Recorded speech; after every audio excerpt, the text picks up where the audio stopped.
జై సద్గురునాథ బ్రహ్మరాజుకు జై. శ్రీ అచల సిద్ధు రమేష్ స్వామి వారికి జై.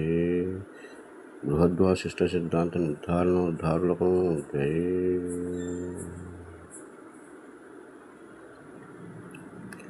ఈరోజు మనము అచల బోధ అంటే ఏమిటి, దాని గురించి కొంచెం వివరణ చేసుకుందాం. అచలము అంటే కదలనిదని, అది ఎవరికి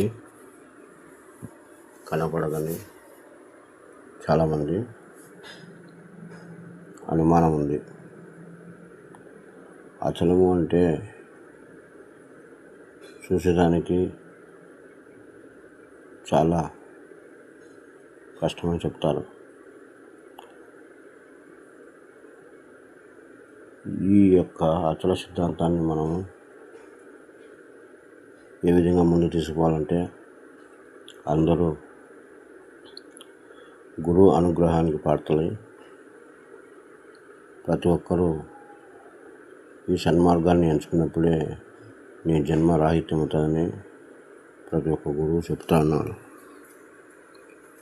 కాబట్టి అచలం ఎలా ఉందంటే, పలుకను పలుకకు రాకును తలపోయిదమని నెమ్మదికి తగలక ఎప్పుడును నొడుగుచ్చను సందులేకను కలిగున్నది బట్ట బయలు కదరా మాయన్న, ఇదిగో చూడు కదలా జోయన్న. పలుకన్న బలుగాక వరపన్న తెలుగాక చలి ఎండవా నలయాక నిలచుండి, ఇదిగో చూడు కదలా జోయన్న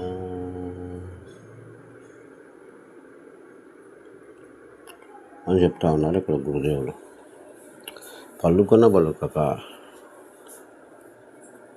మదికి తగలక ఎప్పుడు అంటే, అది మనం ముందు కళ్ళెదుట ప్రత్యక్షంగా కనపడతా ఉన్నా దానిని మనము ఏం చేస్తున్నాము, పట్టించుకోవడంలే, ఊహించుకోవడంలే. ఊహకు అందనిది, పలుకుకు పలకనిది, మదికి తగలనిది అని చెప్తా ఉన్నారు. అదేమో కరెక్టే, నిజమే. అయితే దానిని గురుముఖ్యంగా ఎప్పుడైతే నువ్వు విచారం చేసుకున్నావో అది వెంటనే నీకు ప్రత్యక్షం అవుతుంది. ప్రత్యక్షం అంటే ఇట్లా కాదు, క్షణకాలంలోనే నీకు అది కళ్ళెదుట ప్రత్యక్షం కనబడుతుంటే, ఇంతటి దైవాన్ని నేను ఇంతవరకు ఊహించుకోలేదా, నా కళ్ళ ముందర ప్రత్యక్షంగా కనపడతానా అని, ఏమిటి ఇంత విచిత్రంతో ఉంది అని నువ్వు ఒక పారి అబ్బురపోతావు. అది ఎప్పుడు గురు సూచనతో నువ్వు ఎప్పుడైతే చూసావో, అదే ఆ యొక్క దైవాన్ని నువ్వు గురు సూచనతో ఎప్పుడైతే చూసావో అప్పుడు అది నీ కళ్ళతో ప్రత్యక్షంగా కనబడుతూ ఉంటుంది. నువ్వు ఎంత దూరం అన్నా పోగా, ఎక్కడికన్నా పో, అది ముళ్ళు కూర్చొని సందు లేకుండా, కూర్చొని సందు లేకుండా అంతటా నిమిడీకృతమై సనాతనమై నిర్గుణమై నిరంజనమై అంతటా వెలుగుంది. అలాంటి దైవాన్ని ఎవరైతే దర్శిస్తారో వారికి జన్మ రాహిత్యం అవుతుంది. ఇహమూత్ర ఫలభోగాలు దేని మీద ఉండవు. ఇది నాది కానీ ఏ దాని మీద నీకు మనసు పోదు. ఎందుకంటే ఈ జగత్తులో ఆ దైవం మనకు ఆశ్రమై ఉంది. ఆ దైవాన్ని మనం ఎవరు తలంచుకోలేదే, ఇలాంటి దాన్ని మనం ఎట్లా దర్శింపజేసుకోవాలా అని మన ఆలోచన వస్తూ ఉన్నప్పుడే ఆ గురువు యొక్క అనుగ్రహంతో, ఆ గురు కరుణతో నువ్వు ఎప్పుడైతే దాన్ని ఉండచూసినావో, దానికి మించిన దైవము ఇంకొకటి లేదని అందరూ చెప్తూ ఉన్నారు పెద్దలంతా, మహానుభావులు. అది ఎప్పటికీ సనాతనమై, ఇటు 7 తరాలు అటు 7 తరాలు ఎప్పటికీ శాశ్వతంగా సనాతనమై, ఆది మధ్యాంతరమై, మానస గోచరమై అంతటా నిండి వెలిగి ఉంది. అలాంటి దాన్ని మనం మరచి ఈరోజు ఎక్కడో గుళ్ళకు గోపురాలకు దేవతలని పరిగెత్తా ఉన్నారు. అదంతా ఒట్టి భ్రమలే. అవి మనశ్శాంతిని ఇవ్వవు. నీకు భ్రమలలో పెట్టే బోధలే కానీ పూజలే కానీ నిన్ను చరితార్థం చేసే జన్మలు లేవు. ఈ ఒక్క అచల బోధలు మాత్రమే నీ జన్మ రహితమై నీవెవరో దేవుడెవరో జీవులెవరో వీటన్నిటి క్షుణ్ణంగా తెలుసుకున్నప్పుడు ఇంతటి భాగ్యం నాకు ఎప్పుడు కలుగుతుంది స్వామి అని నువ్వు నివ్వెరపోతావు. అలాంటి దైవాన్ని దర్శించు. వీటన్నిటికీ అతీతమైన దైవం. విగ్రహాలకు నిగ్రహాలకు మించిన అతీతమైన దైవాన్ని నువ్వు దర్శించినప్పుడు వీటి మీద వస్తుంది. వాటికి అది మదికి తగలక ఎప్పుడు ముళ్ళు కూర్చొని సందు లేకను అంతటా నిండి నిమిడికృతమై ఉందని ఇక్కడ కృష్ణదేశుల ప్రభువాలు ఈ కందార్థంలో చెప్పినారు.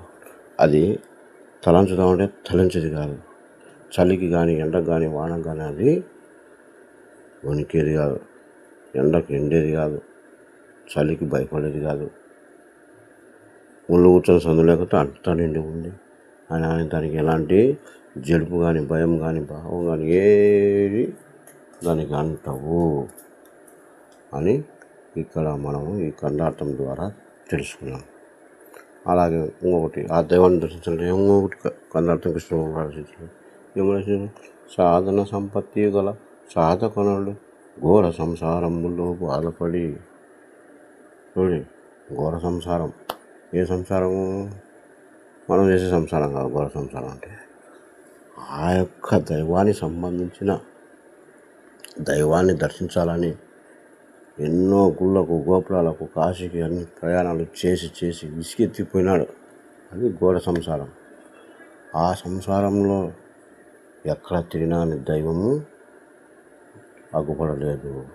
ఆ దైవం కోసం ఎన్నో సాధనలు చేసినాడు. సాధనలు చేసిన ఆ సాధనలకు కనపడడంలే.